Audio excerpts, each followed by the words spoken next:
гормональный перестройкадан ошол аденома шишик пайда болот. Муну азиаттарда көп кездешет деп айтмага болбойт. Сахарный диабеттерде көп кездешет. Ачуу тамактар болбойт. Спиртной болбойт. Негизи бизде кечирээк кайрылышат. Такыр болбой калганда. Көбүнчөсү эмнеге мурда кайрылган жоксуң десе, баягы карлык деп ойлогом дейт да, карлыктын белгиси деп эле алар ошо бул оор экенине көп маани беришпейт да.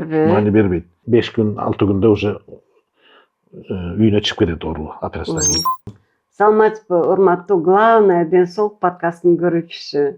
Адаттагыдай эле ден соолук боюнча, ден соолукту сактоо боюнча, ден соолук ооруларды алдын алуу боюнча подкаст өткөзөбүз.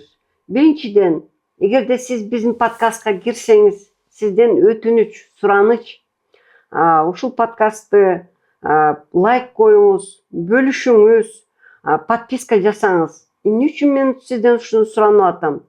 Көрсө, мына интернет же болбосо алгоритм, сиз канча подкаст лайк койсоңуз, бөлүшсөңүз, анда ал ошончолук көбүрөөк көрсөтөт экен. Балким ушул сиз уккан маалыматты сиздин туугандарыңыз, досторуңуз, тааныштарыңыз, деги эле башка адамдар көрүп, өзүнүн өмүрүн сактап калат. Демек, биз буну менен соопчулук кылат экенбиз. Менден сурашат, кээ бирде сурап калышат. Эмне үчүн сиз бекер кылып атасыз, бекер жасап атасыз деп. Мен анда ушундай жооп бердим. Адам деген алганды гана билбей, бергенди да билиш керек деп. Ошон үчүн биз бүгүн кайрадан дагы маалымат беребиз сиздерге. Бул тема өтө олуттуу. Биздин өлкөдө өтө көп кездешет экен.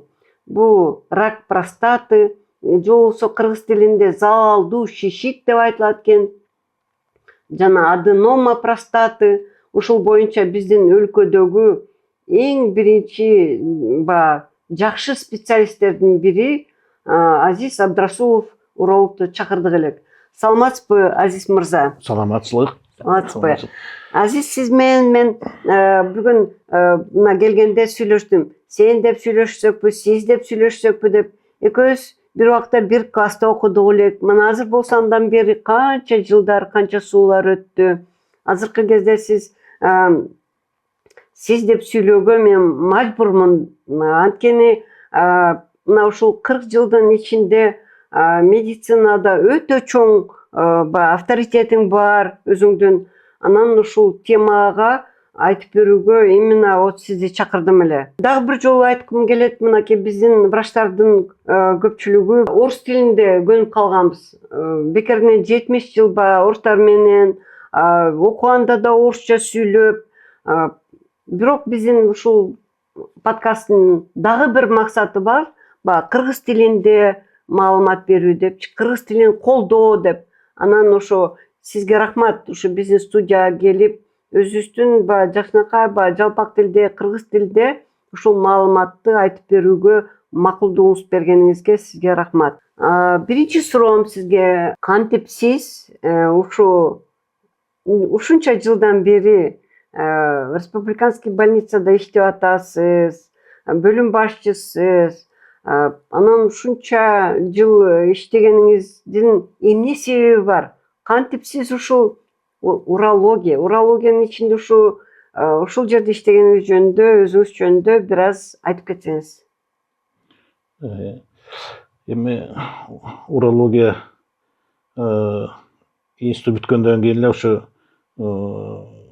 хирургия тармагына аракет кылган элем. Ошондо именно ошо урология жагынан ошо жолдомо болуп калды. Анан ошондон урологияга биринчи поликлиникада баштагам. Уролог болуп, кийин бөлүмгө кирдим, ошо республиканский больницага. Ошол 90-жылдан бери ошо эмеде национальный госпиталда урология бөлүмүндө иштеп келатам. Ушул күнгө чейин. Эми наверное ошо кесип жаккан үчүн ушунча жыл иштеп атат окшойм да, эч жакка кетпей. Ооба. Мен ойлойм, сиз баягы өзүңүздүн мүнөзүңүз менен эле ушундайсыз. Көп врачтар айтат, мага жагат деп. Мен ойлойм, сиз мейли урология барасызбы же гинекология барасызбы, ушундай эле элге кызмат жасай бермексиз, Балким. Азиз мырза, өзүңүз жөнүндө, өзүңүздүн ишиңиз жөнүндө айтып кетсеңиз, эмне үчүн ушул 40 жылдан ашык жылдан бери ушу медицинада иштеп жүрөсүз? Жагабы сиздин кесибиңиз? Же тажадыңызбы? Эми жаккан үчүн иштеп жүрөт окшойм да. Ооба. Жаккан үчүн. Албетте эми өзүбүз каалап, тандап алган кесип болгондон кийин ошон үчүн жаккан үчүн ушул күнгө чейин иштеп келатабыз, буюрса. Бул ден соолук болсо дагы деле иштей беребиз. Ооба, туура айттыңыз. Ошол. Сиз ушу бир жылда орточо эсеп менен канча операция жасайсыз? Өзүңүз хирургсуз. Эми мен так баарын эсептеп неме кылган жокмун, но болжол менен бир жылда бир 200-тün тегерегинде операция болот. Да, мен өзүм жасаган. А так бөлүмдө албетте бир 800-900 операция жылына болот. Сиздин бөлүмдө канча врач иштейт, канча окуучуларды, өзүңүздүн учениктериңизди даярдадыңыз? Эми мен бөлүм башчы болуп 95-жылдан бери бөлүм башчы болуп келатам. Демек менде көп эле практика өтүп кеткен врачтар көп эле болду. Башында интерна болчу бизде, андан кийин азыр клинический ординаторлор келет. Эми алар өтө эле көп десек да болот. Бөлүмдө 6 врач Сиздин кол алдыңызда, мен менен 6 врач иштешет. Алар деле уже алды уже почти 30 жылга жакындап калды асты иштегендери. Эң эле аз иштегени уже 10 жылдай болуп калды. Эң эле аз. Эң жакшы. Ошол. Эгерде сиз ошо бир жерде, мына өзүңүз айткандай, сизде отделенияда иштегендер эң эле алды 30 жылдан бери иштесе, демек иштөө шарттары жакшы. Ошол жөнүндө айтып бересизби? Канчалык өкмөт, азыркы биздин өкмөт ушу салым кошуп атат, жаңы технология кошулдубу, жаңы дары дармектер оснащениясы кандай? Ошол жөнүндө айтып берсеңиз. Албетте, улам эми убакыт өткөн сайын улам жаңы аппараттар чыгып атат, билесиз. Жаңы технология, жаңы ыкмалар, жана операциянын түрлөрү. Албетте, ошол улам жаңы, мисалы, бир 10 жыл мурун, 15 жыл мурун практически кол менен эле жасачубуз. Бүт бардык операцияларды скальпель. Азыр эми баягы открытый операция деп коет да, кесип жана жасаганда. Азыр практически жок кесип болуп калды андай операциялар. Лапароскоп менен жасайсыздар. Бардыгы жаңы технология. Вот бизге биз азыр урологический центрдин курамындабыз да, национальный госпиталдын ичинде урологический центр ошонун карамагындабыз. Урологический центрде бүт болгон азыркы жаңы технологиянын бардыгы бар деп койсом туура. Анткени лапароскоп бар, жаңы лапароскоп бар, жана лазер бар, жанакы аденомаларды мурда биз только открытый өзү бул аябай кровавый операция, травматичный операция аденома деген. Тем более бул жана улгайган кишилердин оорусу. Улгайган кишилердин оорусу да бул. Албетте улгайган кишилерде жанагындай сопутствующий жүрөк ооруйт, өпкөсү ооруйт, ушундай сахарный диабет, ушундай менен ооругандар көп да. Анан ошолорго өтө эле оор операция болуп эсептелчү да. Ошон үчүн муну жана райондордо жасалчу эмес. Областтарда гана жасалчу, центрлеринде. Анан азыр болсо жанагындай жаңы технологиянын негизинде бул уже катардагы эле операциялар болуп калды. Жана аденома, жана рак простатадагы уже катардагы деле операция тоже бүт лапароскопический, анан жана лазер, дүйнө жүзүндө кандай жол менен жасалса, ошонун баардыгы жасалат. Бир гана жанагы Да Винчи деген жаңы аппарат өтө кымбат, ошонубуз жок, конечно. Вот. Ал баягы өнүккөн мамлекеттердин биринчисинде деле бар ал өзү. Ал операциянын стоимость аябай кымбат. Кымбат. Ошол гана жетишпейт. Вот. Эми аны заменить эткен азыр бардык жаңы технология. Мүмкүн ал дагы болуп калат, бир 10 жылдан кийин же мүмкүн андан да эрте. Бул надеяться. Вот азыр мына ушул азыркы жаңы аппараттардын баарын алып бергенине караганда бул деле алыс эмес аралыкта болуп калат деген үмүттөбүз да. Жакшы. Анда бүгүнкү темабыздан алыстабай, ушул аденома простаты, деги ушу простаты кээрлер билбесе, ошону айтып кетели, баягы урук бези деп. Же ошонун аденомасы эмес, ошо рак өткөнү, экөөнүн айырмасы кандай, ошол жөнүндө айтып берсеңиз. Эми баягы аденома деген бул доброкачественный, кыргызча простата безинин залалы жок шишиги. Бул өзү шишик оору да. Бирок доброкачественный, шишик эме залалы жок дарт. Бул жана простата безинин көлөмү чоңоет. Вот. Анан чоңойгонго жараша бул эме каналды жана зара чыга турган, табарыстан кеткенде канал чыга турган жерде жайгашкандыктан чоңойгон сайын каналды кысып баштайт. Вот. Ошонун эсебинен анан жанагы зара кылуу кыйындай баштайт. Биринчи алгачкы белгилери ошол болот да. Анан бат-бат барып баштайт. Түндөсү тынч уктай албайт. Уже улам эле пазыв болуп туалетке чуркай берет. Зара кылганга начар чыгат. Анан барып уже жакшы чыкпай дагы теңи чыгат табарсыздан, теңи калып кала берет. Вот. Анан кийин уже инфекция кошулат. Бул биринчи белгилери. Биринчи белгилери ошол. Биринчи белгилери ошо зара начарлашы, бат-бат барышы, ошол биринчи белгилери. Анан кандай себептер менен болот анда ошол? Биринчи бир аденома менен рак экөө байланыштуубу же кандай? Экөө башкабы? Эми мындай түз байланышы жок албетте. Бирок косвенный байланышы бар. Анткени любой жанагындай доброкачественный шишик, любой. Вот. Полип болобу, папиллома болобу, аденома болобу, убакыт өткөн сайын жанагындай жаман ооруга айланып кетиши вероятность өсөт убакыт өткөн сайын. Вот. Канчалык ошол ооруну убагында дарылабай канчалык кеч жүрө берсе, ал сөзсүз түрдө жана рак оорусуна залалдуу шишикке өтүш мүмкүнчүлүгү өсөт убакыт өткөн сайын. Ушундай. Ал эми мына аденома болбой туруп эле ракка биринчи эле рак өтүп кетиши мүмкүнбү? Мүмкүн. Өзүнчө дагы пайда болот. Тиги эмен простатанын аденома жок эле, анткени жаштарда да аденомасы жок, жаштарда да рак азыр пайда болуп калат.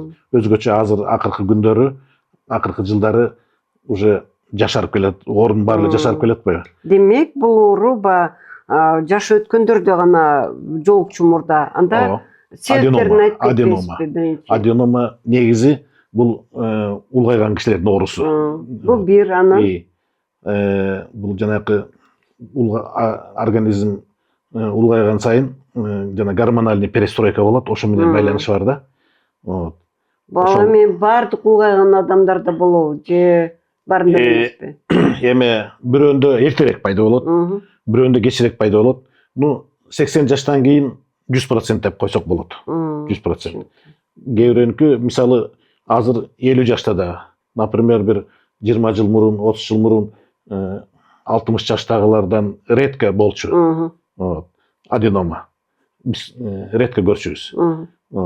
Азыр болсо 50 жаштагылар деле уже таң калыштуу эмес болуп калды, көп эле кездешип калды уже. Бул деген оорунун жашарганы эме да. Эми негизги себеп анда Сиздин оюңузча жаш элеби? Жаштын курагыбы же да себептер тамеки тартуу же да жок, мунун себептери албетте ошолорду бар. айтып кетели. Негизгиси ошол жана гормональный перестройка, тиги организмдин улгайганына байланыштуу гормональный перестройкадан ошол аденома шишик пайда болот. Анын дагы бир себептери жана бирөөндө кечирээк, бирөөндө эртерээк болуп атканы, мисалы хронический воспалениясы болсо, жана инфекциялар.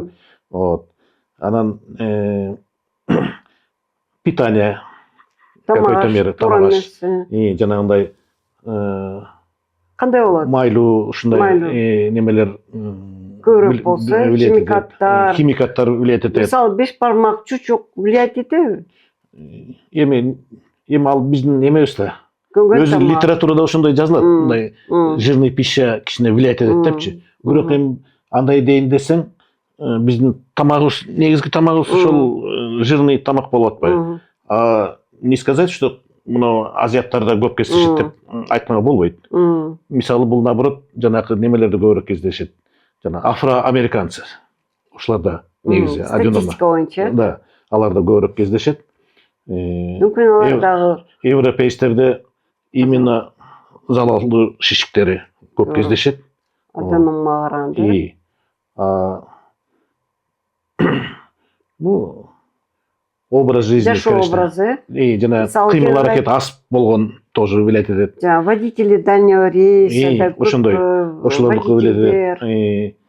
Жанакы мындай сопутствующий оорулардан именно сахарный диабет ошол ускорять этет өсүшүн. Сахарный диабеттерде көп кездешет.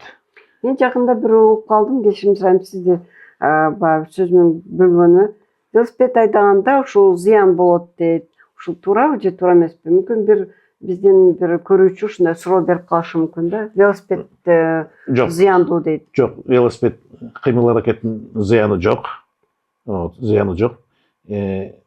Единственное, если аденома бар болсо, уже жанагындай диагноз коюлган, клиникасы жанагындай белгилери болсо, сук тийсе ошондо уже аденома бар деп диагноз коюлса, единственный жанакы физиопроцедуралар болбойт. Мисалы, парга отурганга болбойт, көккө отурганга болбойт пар. Ал өсүшүн тездетет. Жана ванналар ар кандай, радон, ушундай аларга болбойт. Тамак аштан жанакы, конечно, вот это ачуу тамактар болбойт. Спиртной болбойт. Физическая нагрузкачы, мисалы, залга барып, физический нагрузка зыяны жок. Наоборот, рекомендуется ошо баягы эми бул жана улгайган кишилердики болгондуктан чрезмерный нагрузка болбойт да. А так мындай баскан, велосипед тепкен, чуркаган, умеренный. Демек, сиз ушул оорунун алдын алуунун бир методдорун айтып кеттиңиз. Дагы кандай, мынакей туура тамактануу, өзүңүз айткандай майлууну азыраак жеп, таттууну азыраак жеп, кыймыл аракет көбүрөөк болуш керек. Ашча салмактан, ашча салмак тоже влиять этет. Ашча салмак. Сопутствующий оорулар. Сопутствующийден ошол жана сахарный диабет. Сахарный диабет. Башка оору менен байланышы жок. Именно сахарный диабет. Вот сиз туура айттыңыз, ожирение. Ожирение тоже ошого алып келет. Анткени ожирениеде тоже гормональный перестройка жана эстрогендер кичине көбүрөөк болот. Вот. Мужской гормон тестостерон снижается. Это как раз прямой причина жана аденоманын пайда болушу. Бирөөгө кеңеш бергенде, эң биринчи иретте ушул кеңешти өзүң баягы не дейт эле, мисал болгон депчи. Сиз дагы мынакей биз билебиз, ушу жаш курагыбыз туура келип калды ушул возрастка дегендечи. Сиз кантайча алдын аласыз ушул аденома, простат же да Кудай сактасын жандай оорулар болбош үчүнчү? Айта аласызбы биздин ушу көрүп аткандарга кантип ооруну алдын алуу? Эми алдын алуу тиги биринчиден врачка келиш керек, көрүнгөнү. Врачка сөзсүз жанагы биринчи белги пайда болгондо сразу кайрылыш керек. Көпкө созуп жүрбөш керек. негизи бизде кечирээк кайрылышат. Такыр болбой калганда. Көбүнчөсү эмнеге мурда кайрылган жоксуң десе, баягы карлык деп ойлогом дейт да, карлыктын белгиси деп эле алар ошо бул оор экенине көп маани беришпейт Маани да. бербейт. Маани бербейт. Анан кийин уже такыр болбой кээде өтүшүп баратканда уже канап дагы баштайт. Вот ошол моменттерде келишет да. Же болбосо совсем зарыз токтоп калганда ошондо айла жоктон келишет көбүнчө. Сөзүңүзгө аралчы болуп, мен анда азыр биздин подкасттын көрүүчүлөрүнө айтып кетейин. Урматтуу көрүүчүлөр, өзүңүз, досторуңуз, туугандарыңыз, жакындарыңызга ар дайым билишиңиз керек, ооруну алдын алуу алданганча жеңил жана арзан болот. Ошон үчүн дайыма жыл сайын текшерип туруш керек, 50 жаштан кийин жыл сайын сөзсүз текшерип туруш керек. Ошол текшерүү жолдорун айтып бересизби? Эми кантип, кандай лабораториялык, инструменталдык же врачка келиш керекпи? Мен мисалы ошол эле Баткенде турсам, мен сизге жете албайм да. Ошону айтып бересизби? Эми конечно, биринчи очередь жанагы УЗИден өтүп туруш керек. Эми УЗИ бардык жерде эле бар да азыр. Райондун баарында бар, бир жерде. УЗИ бардык жерде бар. УЗИни сөзсүз өтүш керек. Ал УЗИ эң негизги диагноздун ыкмасынын бири да. Анан кийин жанагы анализ болот, тиги ПСА деген. Бул деген жанагы ошол Ал анализди өкмөттүк поликлиникаларда жасалабы? Өкмөттүк поликлиникаларда бизде мисалы жасалат. Бизде жасалат. Өкмөттүк жасалбаса дагы частный болсо да райондордо бар да азыр. Бар. Өтө кымбат эмес. Любой частный эмеде жасалат. Любой райондордо частныйлар бар азыр, Ооба. Любой жерде бар. Вот. Ну, өтө деле кымбат эмес. Бирок бул аябай маанилүү анализ. Простата специфический антиген. Анын түрлөрү болот, общий, свободный, анан экөөнүн соотношениясы индекс. Вот. Ошонун баарын тапшырып коюңуз. Хотя бы общийин бирөөсүн тапшырып туруш керек. Если ал да изменение болсо, анда беркилерин дагы тапшырыш керек. Аны сөзсүз тапшырыш керек. Если изменение бар болсо, жана УЗИде, бул анализде изменение бар болсо, сөзсүз специалистке кайрылыш керек. Урологко кайрылыш керек обязательно. Бул серьезный анализ. Ооба, эгерде изменение болсо, андан ары анда эмне кылат? Андан ары уже специалист заниматься этет, аны тактайт. Эмне үчүн жогорулган? Залалдуу же залалдуу эмеспи? Анткени залалсыз деле аденомада деле көтөрүлүшү мүмкүн, жанагы ПСА көтөрүлүшү мүмкүн. Если анда воспаление бар болсо, жанагындай көлөмү чоң болсо, бир аз өзгөрүшү мүмкүн. Аны специалист тактайт. Эмнеден болуп аткан, залалдуу же залалсызбы? Баягы подозрительный болсо, биопсия жасаш керек болот, сөзсүз биопсия.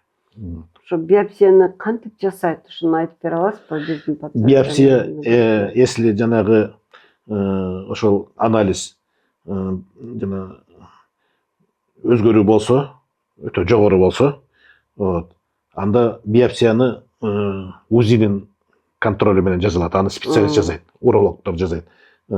УЗИ менен көрүп, жанагындай подозрительный участоктарды көрөт да, жанагындай. Зара түтүкчөсүнөн киреби же кандай кирет? Каягынан кирет? Через задний проход. Через задний проход УЗИ менен көрүп, атайын жанагы немеси бар да, анан биопсия ала турган пистолет болот, иголкасы менен. Ошо менен жана УЗИден подозрительный немелерди минимум бир 6 точкадан алыш керек. Если подозрительный болсо, 10 точка, 12 точка, 14 точкага чейин ошону алыш керек. Жана тканьды кусочек. Ошондо бир пациент айтат, мен ошондон коркуп барбай койдум дейт. Сиз ошого кандай кеңеш берет элеңиз? Мен анткени рагым күчөп кетсе эмне болот эле деп мен ошол анализ жасатпай койдум дейт. Андан күчөбөйт. Ал диагнозду аныктамайынча, анткени аденоманын лечениясы башка жол менен дарыланат. Операция болсо дагы аденома башкача операция болот, рак простаты болсо башкача операция болот. Экөө ар кандай башка. жолу совсем башка. Ошон үчүн ал маанилүү. Ооба. Жана биопсия деген это маанилүү диагнозго аябай керектүү нерсе да. Ошол боюнча мен дагы как врач катары кошумча айтып кетким келет. Урматтуу көрүүчүлөр, бул ыкма мейли сиз Турцияга барасызбы, Америкага барасызбы, ушундай эле ыкма менен жасалат. Ошон үчүн көп акчаңызды коротпой, мына сонун бизде врачтар бар, хирургдар бар, чет өлкөгө чыкпай өзүбүздүн врачтарга кайрылыңыздар деп айткым келет. Анткени бул ыкма бүт жерде бирдей эле жасалат, туурабы? Бирдей эле аны ошол эле бир эле пистолет, жанагы биопсияла турган. Ошол эле иголка разовый. Жөрүлөт, э? Ошол эле анализ. Анын эч эмеси жок. Бир эле ыкма менен алынат ал. Каяка барса да, хоть Америкага бара, хоть Германияга бара, хоть бизден жазалап, ошол бир эле ыкма. Андан кийин кийинси болсо ошол эле жана МРТ, өткөндөн кийин. Сөзсүз. Андан кийин МРТ жасаш керек, жанагындай канчалык тараган, канча даражада тарап кетти. Метастаздары ошолорду көрүш үчүн, лимф узулдарды көрүш үчүн жанагы тиги магнитно-резонансный томограмма жасаш керек. Анан дагы дополнительный өзүнүн эмелери бар, обследованиялары бар. Ошолорду жасаш керек. Бизде мындай го,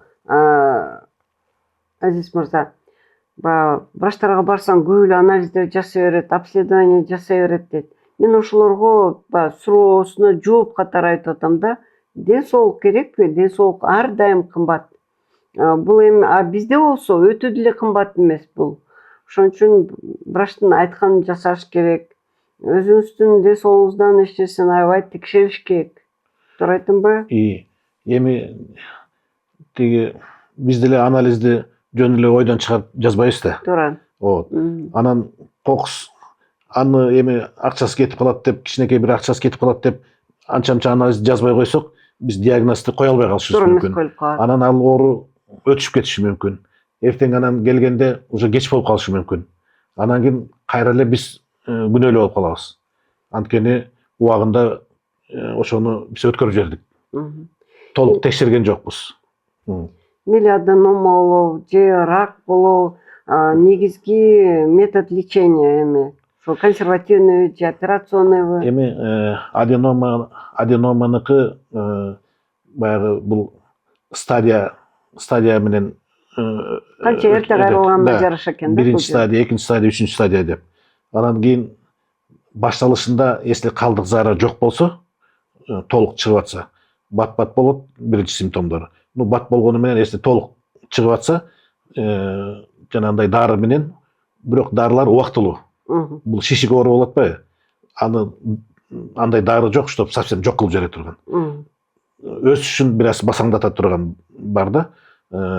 Өзгөчө, если ал жашыраак киши болсо, пока дары берип, бир определенный убакытка чейин дары менен качество жизни, сапат, жанагындай тез чуркагандарын азайтат, ооругандарын азайтат. Ошентип турса болот. Анан калдык зары пайда боло баштаса, ал уже бесполезно. Анда уже операция. Операциянын түрлөрү бар. Мен айтып атпаймынбы, жана жогоруда айтпадымбы, жана мурда биз скальпель менен кесип алып жасачубуз. Азыр жанакы бүт дүйнө жүзүндө жасайт, тур деп коет.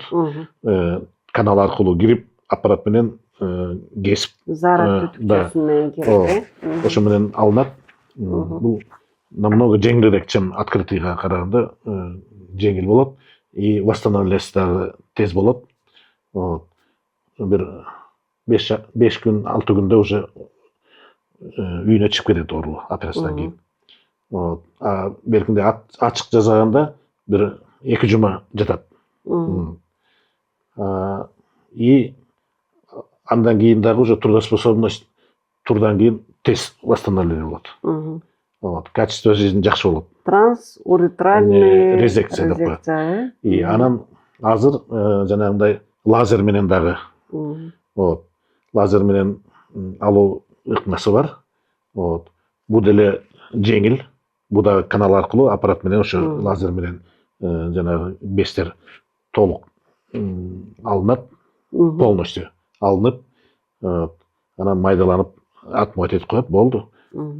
Тоже современный метод операция, жеңил операциялар да. Анан лапароскопический да жолу бар, лапароскопический да жолу бар. Ал эми бизде азыр жаңыдан жасап, жаңы практикага киргизип атабыз. Жанагы лазер менен эми лапароскопический, если мисалы башка райондордо да азыр лапароскопический жасап атышпайбы?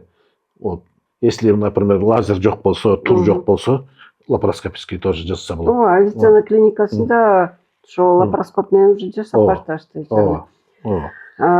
Мындай суроо туулат да азырчы, мына сиз айткандай, врач канчалык азыраак вмешательство кылып сапаттуу жасаганга аракет кылат. Кээ бирлер ойлойт да только эле операция жасашат деп. Андай эмес, туурабы?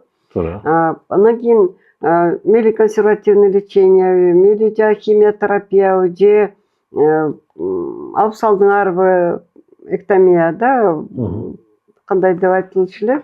Да. Операция Бешти алып салуу операциясы. Бешти алып салдыңар деп коелу. Ошо адамдын жашоо сапатына канчалык өзүнүн таасирин берет? Ошол жөнүндө да. Эми бул, конечно, тиги операция эмне үчүн жасалат? Чтобы адам толук айыгып кетсин деп жасалат да. Жанагы шишикти алып салгандан кийин ал уже здоровый адам деп эсептелинет. Качество жизни 100% калыбына келди десек болот. Залалдуу шишикке караганда, мисалы, жолу сөзөкүндө. Эми рак, жалпы жонунан рак оорусу деген элдин баарына эле белгилүү да, что канчалык эртерээк диагноз коюлса, результат ошончолук жакшы болот. Ошон үчүн жанагы аныкы деле симптомдору ошо жана аденоманыкы сыяктуу болот да. Ошон үчүн жанагы ПСА деген анализди сөзсүз тапшырыш керек, ошондой симптомдор пайда болгондо. Кокус, если жана сиз айтып атпайсызбы, алыскы райондордо, алыс жактарда если специалист жок болсо деп атпайсызбы? Жок болсо дагы жана УЗИден анан жанагы ПСА деген анализди тапшырып, кокус эле изменение болуп калса көрүлөт да, терде нормасы да жазылат, и кишинин анализи канчалык изменение болгон. Анда сөзсүз урологко көргөнгө аракет кылыш керек. Мисалы, Союз убагында эле бар болчу ушундай онконастороженность деген. Урологторго 40 жаштан кийинкилерди сөзсүз жанагындай ректальный обследование. Ал кезде УЗИлер жок, ректальный белгилер барбы, жокпу, пальпаторно көргөнгө милдеттендирчү да. Ар бир уролог 40 жаштан кийинки киши келсе, сөз көрүш керек болчу. Анан жана профосмотрга барып турчубуз. Жана мекемелергечи, кишилер көп иштеген мекемелерге плановый профосмотр кылып барып, сөз уролог жана простатаны текшерчү. Азыр болсо эми профосмотр жок. Азыр жанагындай элдер өздөрү ар ким өзү аракет кылыш керек. 50 жаштан кийин жана сиз айткандай симптом жок болсо деле ПСАны тапшырып коюш милдеттүү. Анткени мынакей биздин кружкабызда жазылып турат, главное ден соолук деп. 1 жылда бир болбосо да 2 жылда бир ошону тапшырып коюп туруш керек. Ал өтө деле кымбат эмес. Кокус жанагындай ооруга өтүп кетсе, анда ал 1000 эсе жанагы баасы азаптуу да болот. Азаптуу да, албетте. Кымбаттуу болот. Ошон үчүн өтүп туруш керек ошону. Жакшы сунуштадыңыз. Ошо орун алдын алуу үчүн мына 50 жаштан кийин дедиңиз, 50 жаштан кийин. Сөзсүз 1 жылда 1 жолу же 2 жылда 1 жолу, керек болсо полный чекап, же болбосо ушу урологко мырзалар барып текшерип туруш керек экен. Анан дагы бир айтып кетчү нерсе, анткени рак оору азыр барган сайын негедир көбөйүп атат. Ошо именно простатаныкы. Мисалы, Америкада азыр акыркы данныйлар боюнча биринчи местеге чыкты рак ооруларынын ичинен. Именно рак простаты биринчи местеге чыкты. А биздики боюнчачы? Биздики баягы эски неме боюнча 4-чү орунда деп турат. башка рак оорулардын ооба, арасында. мисалы жанагы легкий биринчи местеде, ашказандыкы экинчи месте ошондой болуп, биздики 4-чү месте болчу. Бирок азыркы эсли изилдесек, азыр биринчи болбосо дагы уже көп кездешүү оор болуп калды уже. Өтө эле көп кездешүүчү болуп калды. Ошондо дагы мен бир биздин подкаст көрүүчүнүн суроосун берип кетейин. Рак оорусу деп мурда приговор болчу. Азыр болсо андай эмес да, канча эрте кайрылган сайын Ооба, азыр полный выздоровление болот. 99%. Ооба. Тиги эми жана өтүшүп эле кетпесе, конечно, эми өтүшүп кетип жанагындай отдаленный метастаздар болсо, анда уже операция дагы жасабайбыз. Жардам бере албай калабыз. Жардам бере албай калабыз. Анда жана химия алат, лучевой алат, но уже гарантия жок.